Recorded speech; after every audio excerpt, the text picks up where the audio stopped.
Morning everyone, are we all settled? We're ready to begin. Okay. Good morning and welcome to the Licensing Committee on the 17th of September 2024. My name is Councillor James Gibson and I'm Chair of the Licensing Committee. I will remind everybody as usual that today's meeting is live through webcast. Is it still webcast? We've upgraded the system, yes, but it's still webcast. Very good. And now I'll invite members, please, to go around and introduce themselves, starting with Councillor Ali, please. Good morning, everybody. Councillor Asghar Ali for Gipton and Hare Hills. Councillor Stephen Holroyd-Case, Ardsley and Robin Hood Ward. Good morning, everyone. Councillor Jordan Bowden, Round Hay Ward.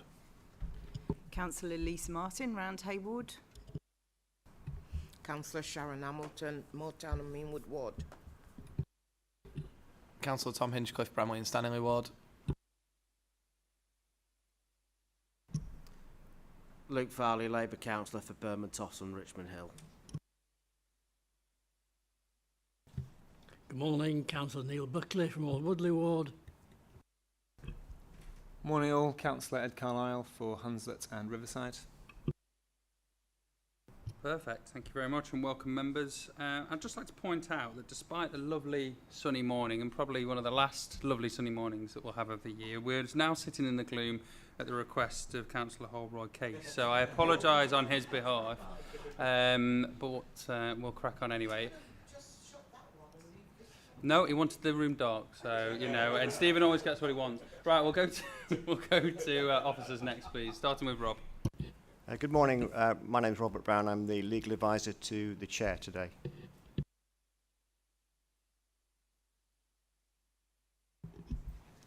Morning, Valence Jacobs from Taxin Private Hire Licensing.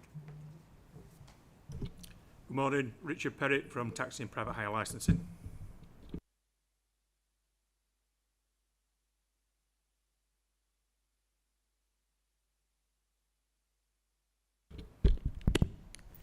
Good morning, Jason Singh, Head of Service covering taxi licensing.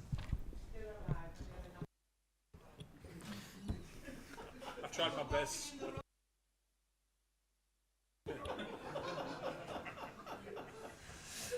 My name is Kay Prest from Entertainment Licensing Enforcement. Good morning, everyone. Seamus Kennedy, Entertainment Licensing Enforcement. Morning, Nicola Raper, Entertainment Licensing. Good morning, everyone. John Mulcahy, Chief Officer Elections and Regulatory. Both licensing teams fall within my remit. Good morning, everyone. I'm Helen Gray. I'm a clerk to the committee. And good morning, everybody. Sue Duckworth from Entertainment Licensing.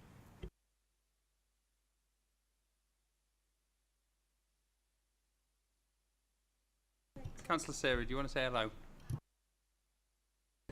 Councillor Dawn Seary, Pudsey Ward. Thank you, and I've actually received apologies from Councillor Hay as well. Okay, we'll move on to Helen now, who will introduce items number 1 to 5. Thank you, Chair. Under Agenda Item 1, there are no appeals against refusal of inspection of documents. Under Agenda Item 2, there are no items which require the exclusion of the press or the public. Agenda Item 3, there are no formal late items of business. Agenda Item 4, could I ask members to disclose any interest that they might have?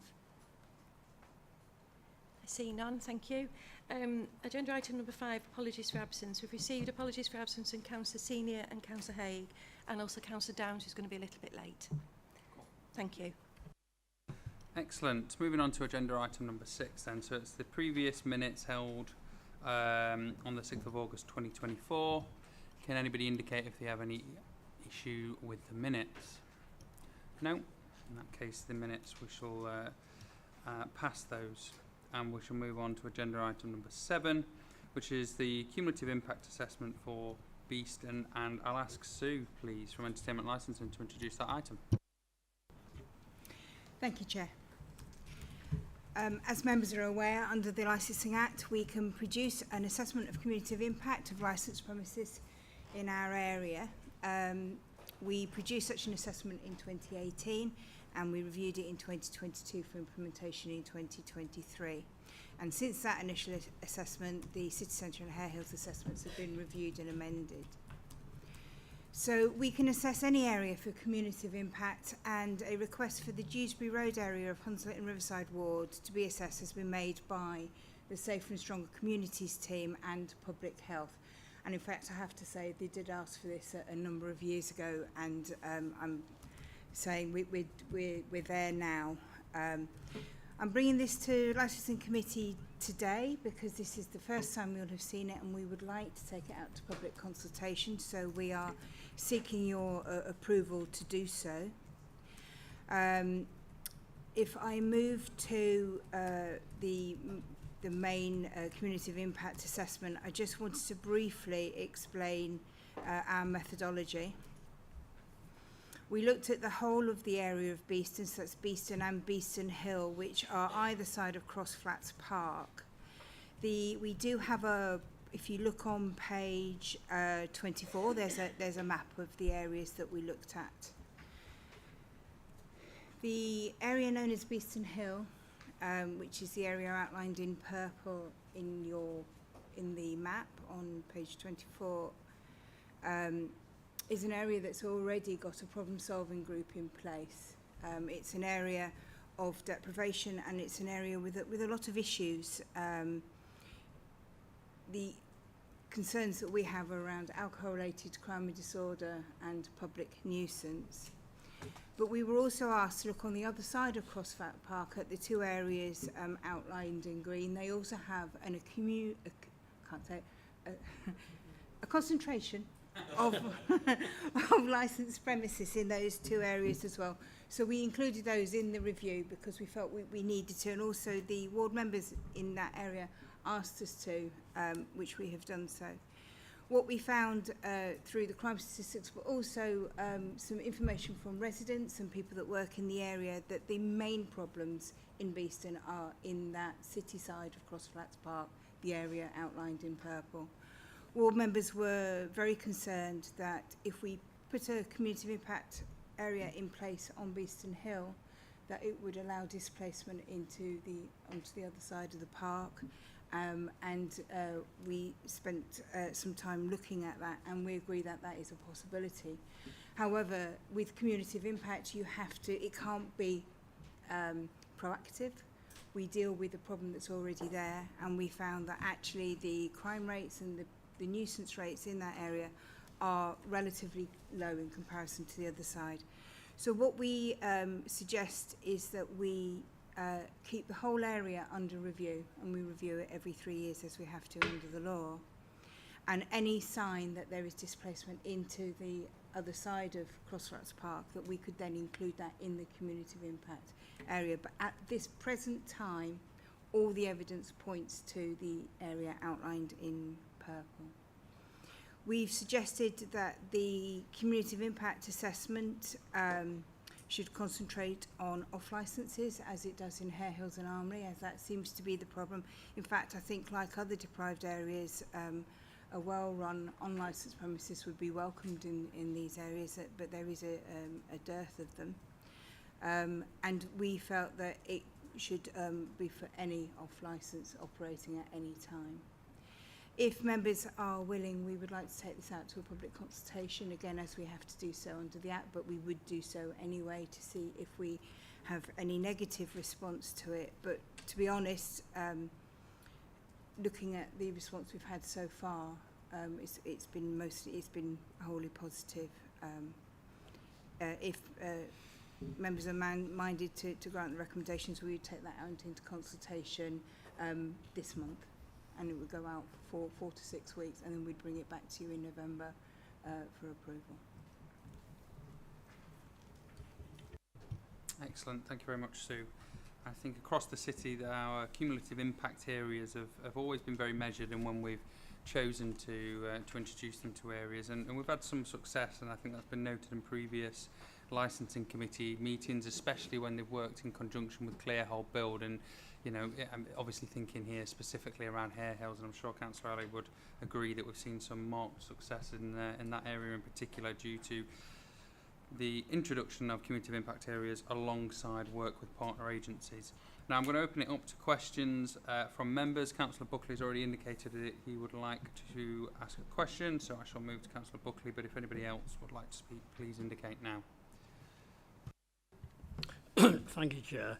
I've got no problem with this cumulative assessment area at all, but I wanted to just clear at one point. On page 25, you say there are 29 licensed premises along Dewsbury Road and another 15 on an adjacent area. That's 44. Presumably, these are offering illegal cigarettes and illegal alcohol. And I just wanted to clear this up because having a cumulative assessment area is different from enforcing the law, isn't it? So are we in a situation similar to Hare Hills? Can you just explain that, please? We don't know if they're selling illicit tobacco and alcohol. I don't believe we've got a clear whole build style operation in that area, and I'd have to refer to my police colleagues and come back to you to find out if there's any evidence of that. I mean, possibly, we just don't know. This community of impact assessment isn't seeking to reduce criminality of that nature. It's seeking to deal with crime, with disorder and nuisance more than crime. Crime can really be dealt with by the police. Yes, well, I think it needs following up because 44 off licences, they cannot possibly, none of them can be offering legal alcohol and cigarettes if one or two even are doing it because they just couldn't sell them. So I think this really needs following up with the police and perhaps a report back to this committee. Yes, thank you for your comments, Councillor Buckley, and I think we'll note that in the minutes. And, you know, as we've seen in Hare Hills, it was... we have seen illegal tobacco, illegal alcohol being sold in Hare Hills. We know that the people behind this have been organised criminal gangs. That's been reported to us by the police. And I suppose the very nature of those sort of organisations would be that if we're targeting a particular area to remove them, then they may well move into another one. So I think it's a very valid point and something that we should raise with the police and keep our eye on. Of course, as I said before, this is part of the strategy to be able to tackle some of that illegal activity. I've got Councillor Martin and then Councillor Farley, please. Thank you very much, and thanks to all of our officers and partner agencies for the work that you've done in reducing criminality in other cumulative impact areas in the city.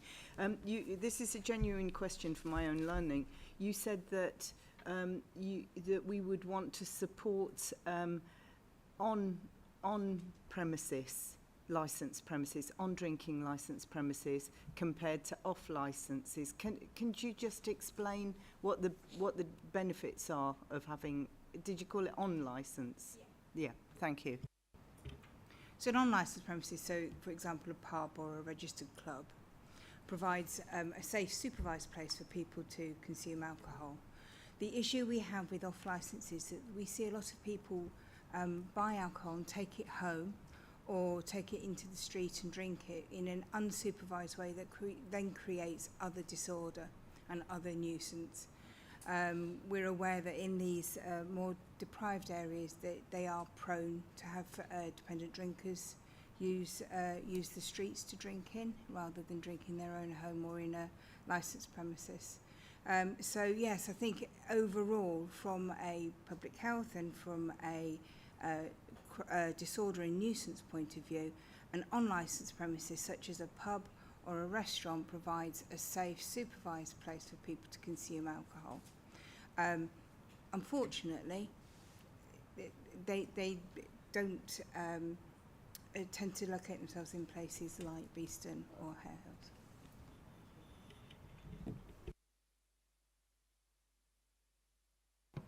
Thanks, Sue. Councillor Farley, please. Thank you, Chair. Yeah, I mean, this is, I'm very welcome, I'm sure. You know, just speaking from experience with the Hare Hills CIA, that's obviously been met with a lot of success, and it gives us as licensing members a lot more ability to assess and address some of the issues that we find when we've got licenses being applied for, in areas where we know there's key health concerns, where there's a lot of issues around problem drinkers on the streets, as you've spoken about. I'm sure my Gipton and Hare Hills colleague, Councillor Ali, will agree with this as well. I suppose my and perhaps I am sort of jumping ahead of myself here. What monitoring will be in place if and when this is introduced, to make sure that we don't have what I describe as drink creep. One of the experiences from Hare Hills, which has been addressed, was that it had to be extended out to York Road. So what monitoring will be in place? So we have to review these assessments every 3 years. The Beeston CIA will form part of the whole assessment that will be assessed. We put it in place in 2022, so it will be next year now. So we will certainly get a review next year. Beeston has a really active Safer Communities team and a really active public health specialist. And we will be able to see from the number of applications that are applied for across the other side of the park, we'll be able to see if that creep is coming in. It certainly is something that I keep an eye on, because as you know, if an application comes in a CIA area, I represent the licensing authority at those hearings. So yes, it will be kept under very close scrutiny. So, I think we've also put in the main part of the policy that we will keep an eye on that other area as well to avoid that displacement. So yes, we're aware that it's likely to happen. So we just can't include that area at the moment because there's no evidence of nuisance and disorder. Thank you. That's useful to know. I mean, like I said, we've in Bermondsey and Richmond Hill and across the road in Gipton and Hare Hills, we've obviously seen success with the CIA covering the Hare Hills area. I suppose looking to the future, what if any challenges do we anticipate with the CIA in terms of Councillor Buckley referred earlier to other to illegal activities that are taking place on these premises, and obviously there's partnership working between the council, between the police, between trading standards. But do we anticipate any of those problem drinkers moving anywhere else into the city or out into Beeston proper?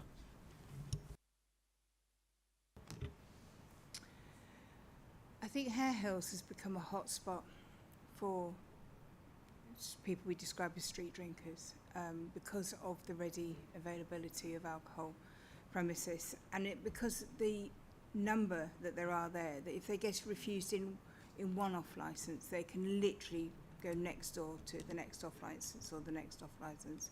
And so that has attracted, that accumulation of premises has attracted that kind of activity. And we are aware from the work that Touchstone does in Hare Hills that people travel across the city to go to Hare Hills.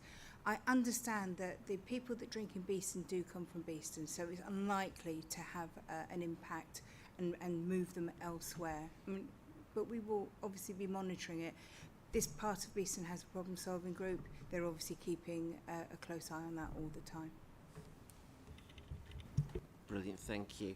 I mean, just some final comment. I think CIA is really welcome, and in fact, I do wonder if there's work to be done as a licensing committee. Speaking to government about how we can strengthen cumulative impact areas and strengthen the powers of licensing to really kind of pick up on those areas where we know that the CIA is falling short at the moment. So I mean, I don't want to sort of like leave that as an action at this juncture, because I appreciate it's not particularly well fleshed out, but I do wonder if we can revisit this and have that conversation at a later point. Thank you, Chair. Thank you, Councillor Foley. Yes, you'll be pleased to know that that work is already underway, and Sue and myself and Nicola have already met with other officers and are planning to write to the government. There was a process that we agreed with the executive member that we've followed, and we're sort of on that journey. In fact, I need to update you with that, Sue.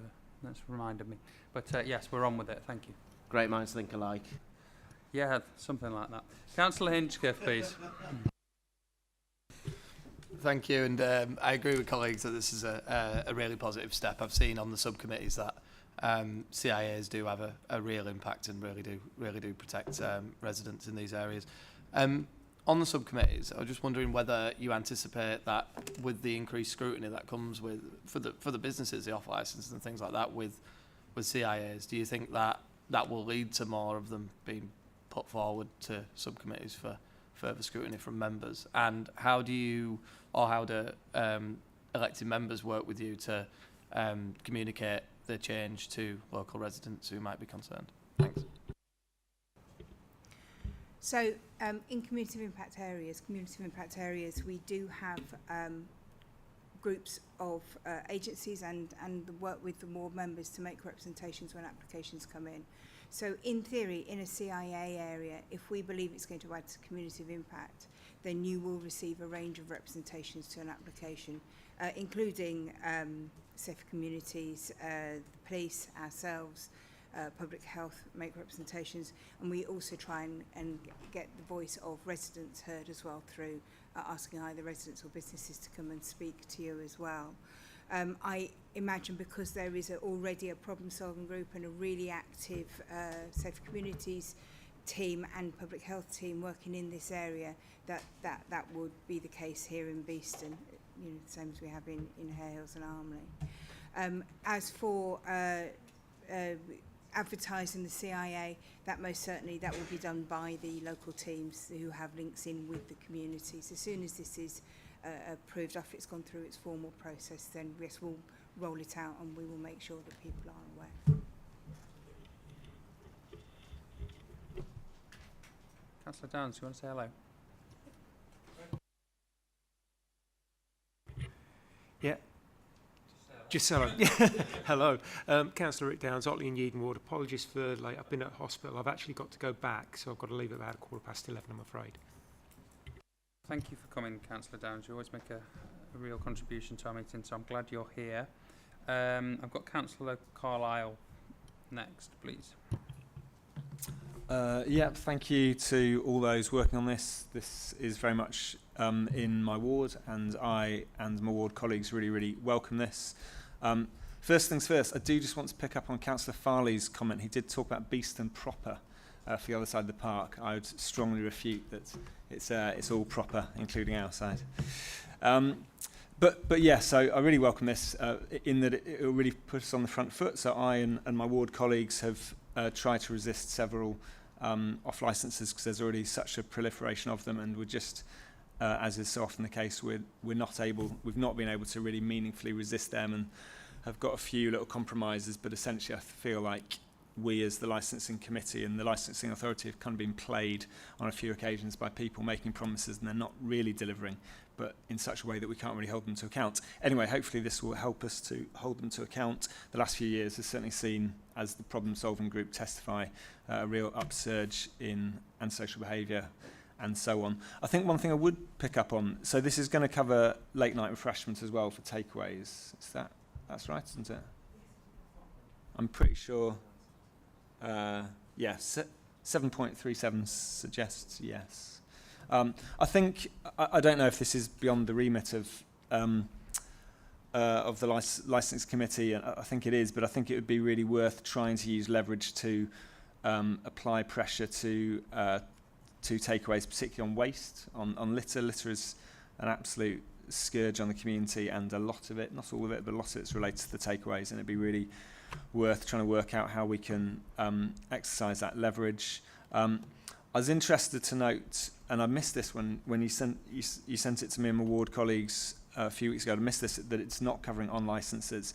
I agree that on licences can be really positive, and there's not loads of them, but as per emails that some of us exchanged in the last couple of weeks, there have been issues around some of the on licences because supervision is a strong word, and I feel like sometimes the supervision in those locations is very lax. So maybe the ship has sailed, but yeah, I'm interested that it doesn't include on licences, and perhaps you might want to respond to that a bit more. And I suppose the other thing I'd say is just that there are, I mean, probably the single big issue that this doesn't cover and can't cover is kind of drug addiction, drug abuse, and everything that goes with that. So, you know, like we're hearing testimonies about needles in gardens, and yeah, people kind of injecting in plain sight and so on. And I suppose, if nothing else, if the community are watching this, I suppose they need to know that this will hopefully resolve some issues, but it's unfortunately not going to resolve that.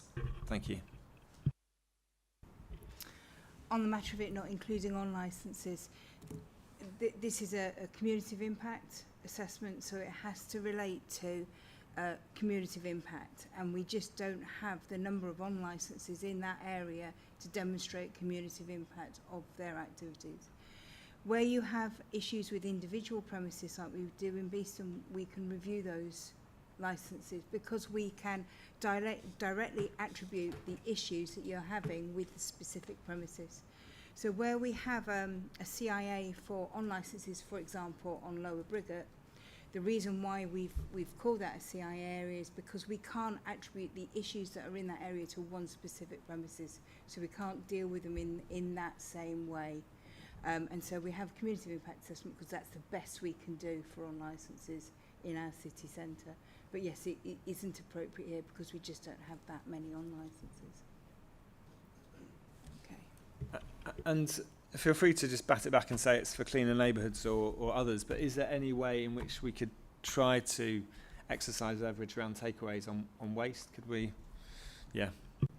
So litter would be considered nuisance. It's something that we do collect data on for our data matrix, but it is cleaner neighbourhoods. They do have their own powers to deal with environmental waste, and they can serve notices and so on. So yes, definitely an environmental health issue, but if necessary, if it can be attributed to a specific takeaway, then that's something we could look at their licence. I just think they're dealing with it through licensing is probably less effective than what environmental health can do. I suppose one thing on that, though, is that's a good example of cumulative impacts, because in almost most cases the packaging is unbranded, so you just see packaging all over the place, and it is cumulative impacts because it's related to one of the takeaways, but we don't know which one.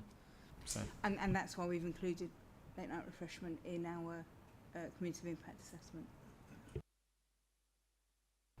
Thanks, Sue. And obviously, you know, we are limited under the licensing act as to what we can do in licensable activities. You know, we are not here as a committee, as a panacea to try and solve all the problems in a particular area. We can only deal with the remit that we have as a licensing committee, as a licensing authority. Councillor Ali, please. I just wanted to say thank you to your team. If it was not for the CIA, we would not be where we are with Hare Hills. Councillor Buckley has asked a couple of questions, and here there should be alarm bells ringing because there are 44 premises there. And have we found evidence, or we haven't found evidence? We've not found, or if it's there yet, we've not found it. That's one of the reasons it's not. And then in Hare Hills, you had 2 or 3 legitimate businesses that were actually operating legally, and they were complaining, and this is where it was the tip over. And the biggest ownership of this was, and the success of this operation was, the community itself. And like Councillor Farley has said, had we not had the CIA all the way to York Road, then they would have gone on the other side of the Novels and all the way to York Road. And I think to have that wider area included, it was a must. And I just want to reiterate something, the challenges we faced when those applications came to this committee, the loopholes people exploited, the policy and the procedures that they exploited. But I still want to thank your team and the West Yorkshire Police, the amount of time and effort that went into every single case. And had we not had the CIA in place, we wouldn't be where we are. And here the red herring is 44 premises. And Hare Hills has set that for the city now, and that's the only way forward. And I just want to thank you, sir, and your team. Excellent, thank you, Councillor Ali. Any other questions? Councillor Downs, please. Yeah, not so much a question, but more of an observation. Unfortunately, I've missed out on the beginning of the conversation, but just to say that cumulative impact areas allow the committees, subcommittees, to actually do the things that they would want to do, but are unable to. And you look at things, and I've seen it in other areas where we've had applications where it's only been this policy that has allowed us to help protect the local community. So I'm all in favour of them, provided the evidence is there. Thanks, Chair. Excellent, thank you, Councillor Downs. Any other questions? Okay. Well, thank you, Sue, for that report, and thank you, as been indicated by many members here, for all the work you do. Are you introducing the next paper as well? Yeah. We'll give you a big thank you at the end then for both pieces of work. Yes, yeah. So recommendations then are on page 13, councillors. The recommendations are: the report asks for licensing committee to consider the attached cumulative impact assessment, decide if there is sufficient evidence to warrant proceeding, and if so, to approve the assessment to be taken out to the public and affected businesses for a public consultation, along with the amended Section 7 of the Licensing Act 2003, Statements of Licence Policy. Can members please indicate that they're happy with the recommendation? Yeah, we'll have a show of hands, why not? Thank you. Yeah, unanimous. Perfect. Okay, agenda item number 8 then. Thanks for that, committee. Gambling Act 2005, public consultation on policy. And again, it's over to you, please, Sue. Thank you, Chair. Yeah, sorry about that. It's me again. This is the 3-yearly review of the gambling policy. Members have already seen this before we took it out to public consultation. So this is us bringing it back to you as Licensing Committee for information to give you the responses to the consultation. So just to give a tiny bit of background, I won't take up too much time. So this is a 3-yearly review of the gambling policy. It's a statutory requirement and follows the budget and policy framework and is automatically presented to scrutiny and exec board as part of that process. We bring it to licensing committee for information because it is your policy. So it seems natural that we would bring it to you, as I say, as an informative report.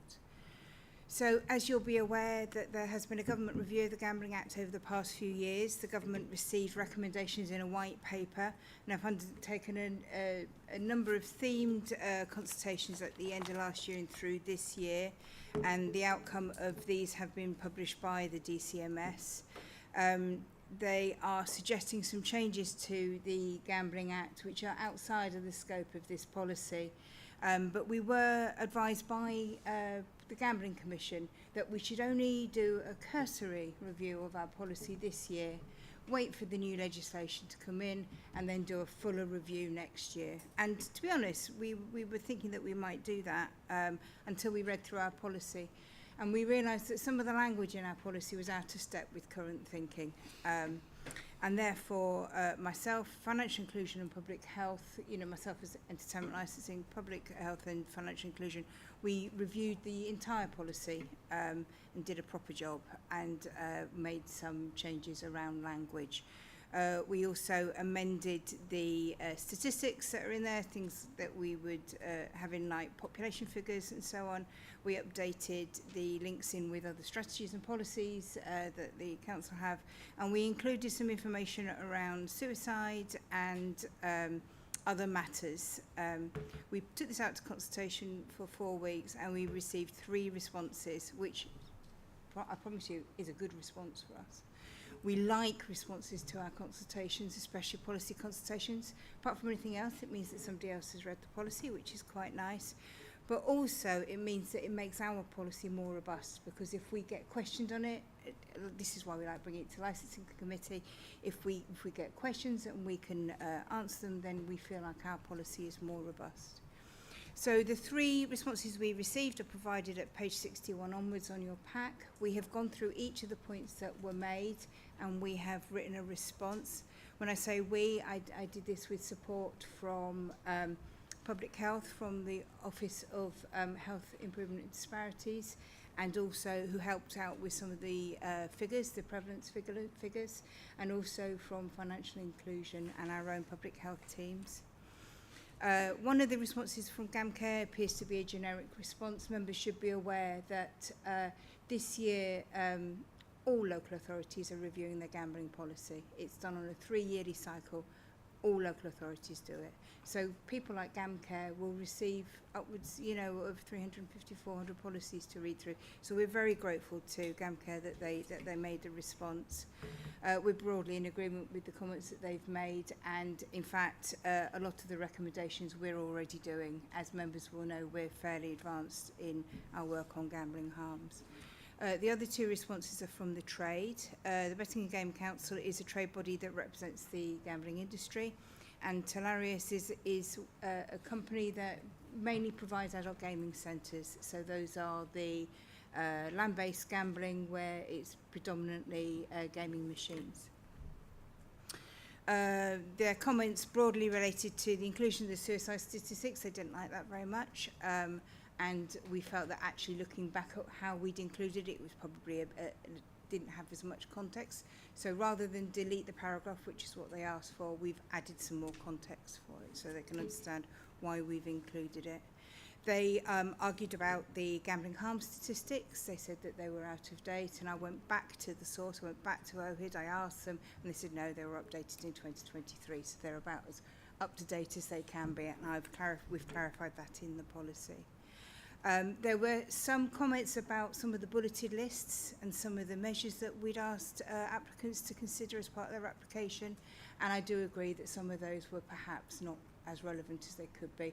They were bulleted lists that we'd taken from our alcohol policy, and so some of the contents in there. So that was a good call on their behalf. So we've gone through all of those and made sure that they're all relevant to the licensing objectives under the Gambling Act. So a summary of all the changes that we've made is provided at page 73 onwards.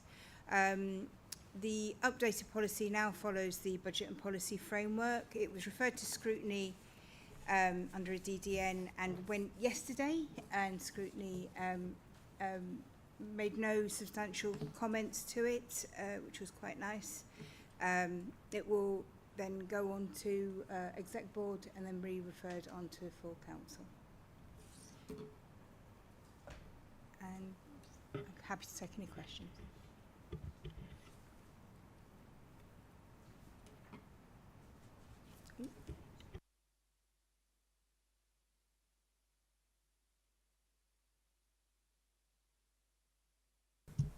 It's not really a question, rather it's a comment.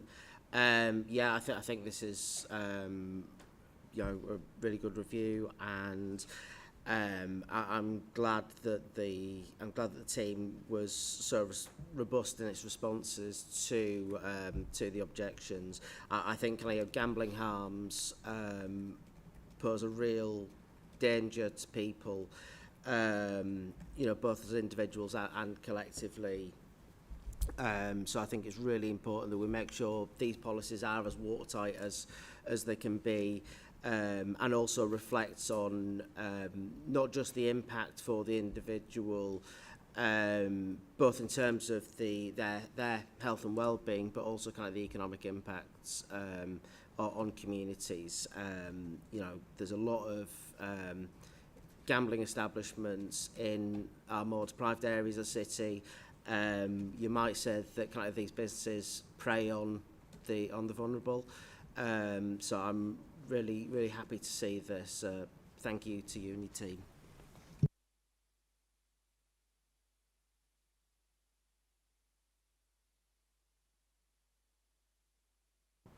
No? Okay. Thank you, Sue. And I think we do a great job as a city. We do as much as we possibly can do as a city. It was a really interesting report that came to Licensing Committee, I think it might have been last year, from Public Health around just how big the gambling industry is, just how much they spend on marketing. I think it was £1.5 billion that's spent on marketing. So, you know, we're very limited as to what we can do with what is a systemic problem, and obviously needs more from further up to be able to really tackle it. But we do everything we possibly can in the city, and I thank you for going above and beyond, Sue, as always. So, again, recommendations from the report are on page 55 of the agenda pack, and I'll just ask members if they are happy to go with the recommendations. Yes, let's have another show of hands, please. Yeah, perfect. In that case, we shall move on to agenda item number 9. I will just say thank you to all the officers for attending here today. I know not all officers have had a chance to say anything. It's just been you, Sue, really, hasn't it? But it's been nice to hear from you and see you all anyway. And moving on to agenda item number 9, which is just the time and date of the next committee meeting, which is Tuesday, the 6th of August, 2024. Sorry? Hey? Apologies, Hey? Chair. I've left it all You know I read the script, Kelly. You've done that on purpose, haven't you? When is the next meeting? I do apologise, members. The date and time of the next meeting is Tuesday, the 19th of November at 10 o'clock. Yeah, I don't expect you to get back in a time machine and go back to the 6th of August 2024. Thank you for that, Sue. Sue, Helen. There you go, I've got my own back now. Right. Cool. Thanks a lot, everybody. Have a good rest of your day.